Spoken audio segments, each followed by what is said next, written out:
killed its own citizen. அரசு தன்னுடைய சொந்த குடிமகனை கொண்டு இழுத்ததுன்னு நீதிபதிகள் சொல்றாங்க. இதை விட இந்த அவமானம் திராவிட மாடல் அரசுக்கு அவமானம் ஏதாவது தேவையா?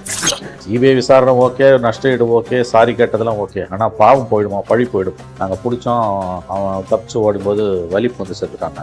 அன்னைக்கு காலையில் சொல்கிறாங்க, சாயங்காலம் 3 மணிக்கு மேஜிஸ்ட்ரேட் கொடுத்த அறிக்கையிலே 40 இடத்துல காயம் இருந்திருக்குன்னு வருது. சிபிஐ எந்த அளவுக்கு இந்த விசாரணையை கொண்டு போகுன்றதான் நம்ம பொறுத்திருந்து பார்ப்போம். விஜய் போறாரு, போயிட்டு பார்த்துட்டு வந்தாரு. எடப்பாடி ஏன் போல? சரி, ஸ்டாலின் ஏன் போல?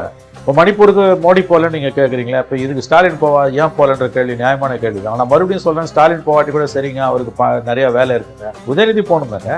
விஜய் போறாருல, உதயநிதி போகணும்ல, அதுக்கு தானங்க அவர் டெபுட்டி சிஎம். வேற எதுக்கு டெபுட்டி சிஎம் அவர்? நான் கேட்குறேன். ஓரணியல் தமிழ்நாடு மக்கள் கிட்ட எங்கேயோ வரப்போற எலெக்ஷனுக்கு இப்பயே போய் ஓட்டு கேட்க நீங்களும் போறீங்க, உங்க பிள்ளையும் போறாரு, அடுத்த நாளே போறீங்க. இது என்னங்க, மக்களை இதை விட இழிவுபடுத்த முடியுமா? சென்சிட்டிவிட்டின்னு ஒன்று உண்டுங்க. மக்கள் உணர்வுகளோட ஏன் நீங்க விளையாடுறீங்க? ஆமா, நான் படிச்சதை பார்த்தேன்னு அவர் ஒரு சாட்சி சொன்னார்னா இவனுக்கு அத்தனை பேரும் தூக்கு தண்டனை கூட கிடைக்கும். இவர்கள் வாழ்நாள் முழுவதும் சிறையில் இருக்கணும். இந்த மனித மிருகங்கள் ஃபார் லைஃப் இருக்கணும். இப்போ அதுல கைது செய்யப்பட்ட போலீஸ்காரன்ல ஒரு போலீஸ்காரனோட பொண்டாட்டி சொல்றாங்க, மேலதிகாரி சொல்றதான், உங்க புருஷன் சட்டத்துக்கு கட்டுப்பட்டவர், மேலதிகாரி கட்டுப்பட்டவர் இல்லை. தெருவில் போறவங்க ஒருத்தனை கத்தி எடுத்து குத்துன்னு மேலதிகாரி சொன்னா உங்க புருஷன் செஞ்சிருவாரா? திமுக சார்பா 5 லட்சம் கொடுத்தாங்க. அவங்க தாயாருக்கு நிலம் பட்டா கொடுத்துருக்காங்க.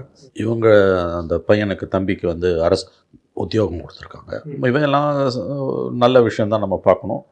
பட் குற்றவாளிகள் யார் அவங்கள தூண்டுனது, அடிக்க தூண்டினது, அந்த பெண்ணை பற்றின தகவல், புகார்தாரரை பற்றின பெண்ணை பற்றின தகவல்கள் இன்றைக்கி ரொம்ப அதிகமாக வர ஆரம்பிச்சிருக்கு. அவர் குற்ற பின்புலம் கொண்டவர் என்று தான் தகவல்கள் வருகின்றன. சிபிஐ விசாரணைக்கு மாற்றினதால் சிபிசிஐடி தொடர்ந்து விசாரிக்குதான்னு தெரியல.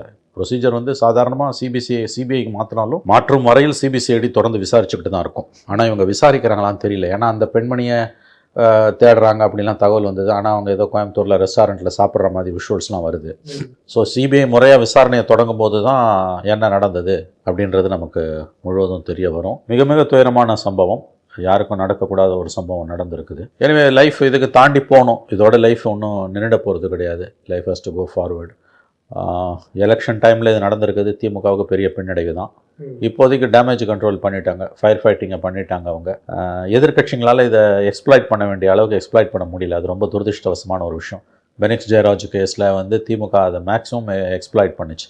தேர்தலுக்கு இதே மாதிரி அதுவும் 10 மாதம் முன்னால் நடந்த சம்பவம் தான். அன்றைய எதிர்க்கட்சியான திமுக அதை பயன்படுத்திக்கிட்ட மாதிரி இன்றைய எதிர்க்கட்சியான அண்ணா திமுகவால் அதை பயன்படுத்திக்க முடியவில்லை என்பதுதான் துரதிருஷ்டவசமான விஷயம். ஏன்னா எதிர்க்கட்சிகள் எந்த அளவுக்கு ஆக்ரோஷமாக செயல்படுதோ அப்போ தான் மக்களுக்கு, பாதிக்கப்பட்டவங்களுக்கு நீதி நியாயம் கிடைக்கும். அது இன்னைக்கு இல்லை. அது ஒரு சிக்கலான விஷயமா தான் நான் பார்க்குறேன். இவங்க இப்போதைக்கு தப்பிச்சிட்டாங்க, ஃபர்ஸ்ட் ரவுண்டில் தப்பிச்சிட்டாங்கன்னு தான் தோணுது. நிலம் கொடுத்து, பணம் கொடுத்து, வேலை கொடுத்து செய்த பாவத்தை அரசு கழுவி கொண்டிருக்கிறது. உண்மையில் அதை கழுவ முடியுமான்னு தெரியல. சிபிஐ விசாரணைக்கு உத்தரவிட்டது நல்லது, வரவேற்கத்தக்கது, மாற்று கருத்துக்கு இடமில்லை.